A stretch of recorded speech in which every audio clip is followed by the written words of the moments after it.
السلام علیکم ورحمۃ اللہ وبرکاتہ۔ آج کے خطبے کا عنوان فطرانہ اور نماز عید کے احکام۔ بسم اللہ والصلاۃ والسلام علی رسول اللہ، اما بعد۔ یقیناً تمام تعریفیں اللہ کے لیے ہیں جو عظیم اور احسان کرنے والا ہے۔ میں جتنی بھی تعریف کر لوں اس کی حمد کا حق ادا نہیں کر سکتا۔ میں گواہی دیتا ہوں کہ اللہ کے سوا کوئی حقیقی معبود نہیں، وہ یکتا ہے، اس کا کوئی شریک نہیں۔ تمام انسان اسی کے غلام اور بندے ہیں، اور یہ بھی گواہی دیتا ہوں کہ ہمارے نبی سیدنا محمد صلی اللہ علیہ وسلم اس کے بندے اور رسول ہیں۔ آپ جسمانی اور روحانی تمام اعتبار سے سب مخلوقات پر فوقیت رکھتے ہیں۔ اللہ تعالیٰ ان پر، ان کی آل اور صحابہ کرام پر ابدی و سرمدی سلامتی اور رحمت نازل فرمائے، جنہوں نے بڑھ چڑھ کر نیکیوں کے لیے کوششیں کیں۔ حمد و ثنا کے بعد اے مسلمانوں، اللہ سے ڈرو کہ تقوی الہی افضل ترین نیکی ہے، اور اس کی اطاعت سے ہی قدرت و منزلت بڑھتی ہے۔ اللہ تعالیٰ ارشاد فرماتے ہیں، اے ایمان والو، اللہ سے ایسے ڈرو جیسے ڈرنے کا حق ہے، اور تمہیں موت صرف اسلام کی حالت میں آئے۔ اے مسلمانوں، رمضان کے جانے کا وقت قریب آ چکا ہے۔ رمضان کی بابرکت گھڑیاں ختم ہونے کو ہیں۔ خوش قسمت ہے وہ شخص جس نے اپنا تزکیہ نفس کر لیا، دل موم بنا لیا، اخلاق حسنہ سے آراستہ ہوا، اور نیکی کے کاموں میں بڑھ چڑھ کر حصہ لیا۔ مبارک باد کا مستحق ہے وہ شخص جس نے ماہ رمضان کو توبہ، رجوع اللہ اور استقامت کا عملی مہینہ ثابت کر دکھلایا۔ اس شخص کو مبارک ہو جس کی لغزشیں ختم کر دی گئیں، گناہ مٹا دیے گئے، اور عفو و کرم کرنے والی ذات نے معاف کر دیا، اور غفور و رحیم ذات نے اس سے درگزر فرما دیا۔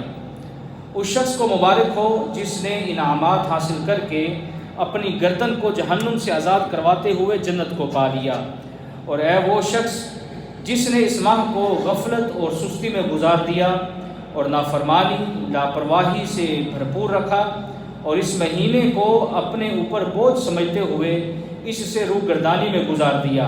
اے وہ شخص جو نفسانی گمراہی میں پھنس گیا اور شیطان نے اسے غافل رکھا اور دوستوں نے اسے برباد کر دیا، سن لے ماہ رمضان ختم ہونے کو ہے اور اس کے جانے کا نقارہ بج چکا ہے۔ رمضان کے جانے سے پہلے کمی کو پورا کر لو، رمضان ختم ہونے سے پہلے توبہ کے لیے جلدی سے بیدار ہو جاؤ۔ کتنے ہی لوگ رمضان کے روزوں کی تمنا دل میں لیے قبر میں پہنچ چکے ہیں۔ کتنے ہی لوگوں نے عید پر لگانے کے لیے خوشبو اور عطر حاصل کی، لیکن یہ خوشبو اور عطر اس کی قبر میں لگائی گئی۔ کتنے ہی لوگ ایسے ہیں جنہوں نے اپنے لیے بہترین کپڑے تیار کروائے، لیکن وہ کپڑے ان کا کفن بن گئے۔ اور کتنے ہی ایسے لوگ ہیں جن کو اس کے بعد روزے رکھنے نصیب نہیں ہوں گے۔ قیام و صیام کا اہتمام کرنے والوں، تمہارے لیے رحمت و بخشش، جہنم سے آزادی اور رضائے الہی کی خوشخبری ہے۔ تمہارا رب رحیم و کریم اور بہت بڑا سخی ہے۔ تم رمضان کے آخری لمحات نصیب ہونے پر اسی کی حمد خوانی کرو اور اسی سے اپنے قیام و صیام کی قبولیت مانگو۔ اپنے اللہ سے خیر کی امید رکھو اور اس کے حقوق ادا کرتے ہوئے اسی کی پناہ نگہبان سمجھو، اسی کو اپنا نگہبان سمجھو، اسی کی اطاعت اور عبادت مستقل مزاجی سے کرتے رہو۔ آپ کا یہ مہینہ الوداع ہونے والا ہے، فراق کا وقت بہت قریب آ چکا ہے۔ آپ کا یہ مہینہ الوداع ہونے والا ہے، فراق کا وقت انتہائی زیادہ قریب ہو چکا ہے۔ اے ماہ برکت، ہم نہ چاہتے ہوئے بھی تجھے الوداع کہتے ہیں۔ دل خواستہ بھی تجھ سے جدا ہونا پڑے گا۔ نہیں معلوم کیا دوبارہ ہماری زندگی میں آؤ گے یا موت ہمیں بچھاڑ دے گی۔ چنانچہ میری آنکھیں آنسوں سے بہہ رہی ہیں، اور خیر کے جانے پر میں کیوں آشکبار نہ ہو جاؤں کہ میں نے قیمتی ترین اوقات کو بازاروں اور لہو و لعب میں برباد کر دیا، کہ اہم ترین لمحات کو میں نے غفلت و قابل گرفت اعمال میں ضائع کر دیا، فضول و بے فائدہ کاموں میں اپنے دینوں کو میں نے ضائع کیا اور کسی نفل یا فرض عبادت کا اہتمام نہیں کیا، وہی میرے لیے پناہ کے لیے کافی ہے اور مجھے اس کی رحمت کی بہت ہی امید واثق ہے، اور اپنی بقیہ زندگی میں اسی کے پسندیدہ اور رضا کا باعث بننے والے اعمال کا سوال کرتا ہوں۔ یہی بلند مقصد ہے، اور وہ ہمیں عفو و رحمت میں ڈھانپ لے اور فضل و احسان کرتے ہوئے گناہوں کی ستر پوشی فرما دے۔ اے مسلمانوں، اللہ تعالیٰ کی کامل رحمت و حکمت، وسیع علم اور اس کے عفو و احسان کی خوبصورت شکل یہ ہے کہ اس نے روزے پورے ہونے کے بعد فطرانہ ادا کرنے کا حکمت سے بھرپور حکم دیا، جس کا مقصد یہ ہے کہ روزے داروں کے روزوں میں گناہوں، بیہودہ اور لغو باتوں سے آنے والی کمی کو پورا کیا جائے، اور ساتھ میں مساکین کے لیے کھانے کا بندوبست بھی ہو، تاکہ فقراء، ضرورت مندوں کے دکھ درد مسلمان آپس میں بانٹ لیں، ان کی مدد کریں، اور فطرانہ ماہ رمضان کی تکمیل کا شکرانہ ہے۔ چنانچہ حضرت ابن عباس رضی اللہ عنہما کہتے ہیں کہ رسول اللہ صلی اللہ علیہ وسلم نے فطرانہ روزے دار کو لغو، بیہودہ امور سے پاک اور مساکین کے لیے کھانے کا بندوبست کرنے کے لیے فرض فرمایا، لہٰذا جس شخص نے نماز عید سے قبل ادا کیا تو یہ مقبول فطرانہ ہوگا، اور جو نماز کے بعد ادا کرے گا وہ عام صدقات کی طرح ہوگا۔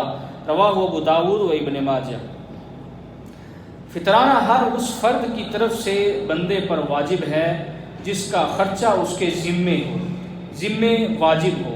ہر فرد کی طرف سے فطرانے کی مقدار 1 سا ہے۔ 1 سا سے مراد تقریباً 2.5 سے 3.25 کلو بنتا ہے، جو کہ ایک پیمانہ ہے۔ ہر فرد کی طرف سے فطرانے کی مقدار 1 سا ہے، جو کہ گندم یا جو یا کھجور یا کشمش یا پنیر یا کسی بھی علاقے کے لوگوں کی بنیادی غذا مثلا چاول، باجرہ، مکئی سے دیا جائے گا۔ چنانچہ حضرت ابن عمر رضی اللہ عنہما کہتے ہیں کہ رسول اللہ صلی اللہ علیہ وسلم نے فرمایا، فطرانے کے لیے کھجور یا جو کا 1 سا ہر مسلمان، غلام ہو، آزاد ہو، مرد ہو یا عورت، چھوٹے اور بڑے کی طرف سے دیا جائے گا۔ اور آپ صلی اللہ علیہ وسلم نے فطرانہ لوگوں کے نماز عید کے لیے نکلنے سے قبل ادا کرنے کا حکم دیا ہے، متفق علیہ۔ اور جو شخص 1 مکمل سا سے بھی زیادہ دینا چاہے تو وہ 3 کلو کے حساب سے یہ اناج دے سکتا ہے۔ فطرانہ شکم مادر میں موجود بچے کی طرف سے ادا کرنا حضرت عثمان رضی اللہ تعالیٰ عنہ کے عمل کی وجہ سے مستحب ہے، لیکن واجب نہیں ہے۔ اور جو شخص فطرانہ نقدی پیسوں یا کپڑوں کی شکل میں ادا کرے تو علماء کرام کے 2 اقوال میں سے صحیح ترین قول کے مطابق ایسا کرنا کافی نہیں ہوگا، یعنی صحیح نہیں ہوگا، کیونکہ اس طرح سے فطرانہ ادا کرنا رسول اللہ صلی اللہ علیہ وسلم کی سنت کے مطابق نہیں ہے۔ اسی لیے فطرانے میں اناج ہی دینا سب سے افضل اور بہترین ہے۔ فطرانے کی ادائیگی کا وقت رمضان کے آخری دن سورج غروب ہونے سے شروع ہوتا ہے اور نماز عید مکمل ہونے پر ختم ہو جاتا ہے، جبکہ عید سے 1 یا 2 دن قبل بھی اسے ادا کیا جا سکتا ہے، اور اگر عید کے دن نماز کی ادائیگی سے قبل فطرانہ ادا کرنا ممکن ہو تو ایسا ہی کیا جائے۔ اور جو شخص جان بوجھ کر فطرانہ وقت مقررہ سے مؤخر کر دے تو وہ گنہگار ہے، اسے فوراً ادا کرنا ہوگا، اور اگر ادا کرنا بھول گیا تو اس پر کوئی گناہ نہیں ہوگا، لیکن جیسے ہی یاد آئے تو وہ اپنا فطرانہ ادا کرے۔ فطرانہ اسی علاقے کے مسلمانوں میں تقسیم کیا جائے جہاں کے لوگوں نے فطرانہ ادا کیا ہے، اور شدید ضرورت کی بنا پر دوسرے علاقے کے فقراء میں بھی فطرانے کی رقم کو تقسیم کیا جا سکتا ہے، لیکن کسی کافر کو اس میں سے نہیں دیا جا سکتا، جبکہ ایک غریب مسلمان کو 1 سے زیادہ فطرانہ دیا جا سکتا ہے۔ فطرانہ ادا کرنے کے لیے کوئی خاص دعا نبی اکرم صلی اللہ علیہ وسلم سے منقول نہیں ہے، اور اگر کسی شخص کے پاس عید کی رات اور دن کے لیے اپنے اہل و عیال کی بنیادی ضرورت سے زائد کھانے کا ایک سا نہ ہو تو اس پر فطرانہ واجب نہیں ہے، کیونکہ آپ صلی اللہ علیہ وسلم نے فرمایا صدقہ اسی وقت دیا جائے گا جس کے بعد انسان کو مانگنے کی ضرورت نہ پڑے، متفق علیہ۔ اور اگر ایک فقیر نے کسی سے فطرانہ وصول کیا اور اس کے پاس کھانے کا ایک سا زائد ہو گیا تو اس پر اپنی طرف سے فطرانہ ادا کرنا اس کے لیے واجب ہوگا، اور اگر کئی سا کھانا اضافی ہو جائے تو اپنی کفالت میں قریب ترین افراد کی طرف سے فطرانہ ادا کرنا وہ شروع کر دے گا۔ فراخ دلی سے مکمل فطرانہ ادا کرو، اس میں کمی مت کرنا، اور فطرانہ ادا کرنے کے لیے فقراء کے لیے منافع بخش اچھا اور نفیس ترین اناج ہی اختیار کرنا۔ اے مسلمانوں، عید الفطر